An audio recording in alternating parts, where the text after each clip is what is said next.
শ্বশুর বাড়িতে রোজকার ঝামেলা, দুই সন্তানকে নিয়ে স্বামীর সঙ্গে ভাড়া বাড়িতে গিয়েও নিস্তার নেই। উল্টে নেমে এলো আরো বড় বিপদ। স্বামীর অনুপস্থিতিতে গৃহবধূকে তুলে নিয়ে গিয়ে ছুরি দেখিয়ে ধর্ষণের অভিযোগ। গ্রেফতার বাড়ি মালিক। বারুইপুরের এই গৃহবধূর দাবি, সপ্তাহখানেক আগেই বেলগাছিয়ার বাসিন্দা আনোয়ার হোসেন সর্দারের বাড়িতে দুই সন্তান ও স্বামীর সঙ্গে ভাড়া থাকতে শুরু করেন তিনি। অভিযোগ, সোমবার গভীর রাতে স্বামীর অনুপস্থিতিতে বাড়ির মালিক আনোয়ার হোসেন মত্ত অবস্থায় দরজায় লাথি মারতে থাকে।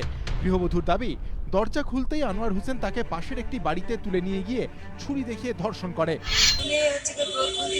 আমি খুলছি না, রাত্রি গিয়ে যদি না পুলিশ আমি হচ্ছে এলভিস্টার ভেঙে ঢুকবো, আর আমি জানি দরজা ফজর দিয়ে ভেঙে ঢুকে তাহলে আমার মেরে ফেলে দেবে।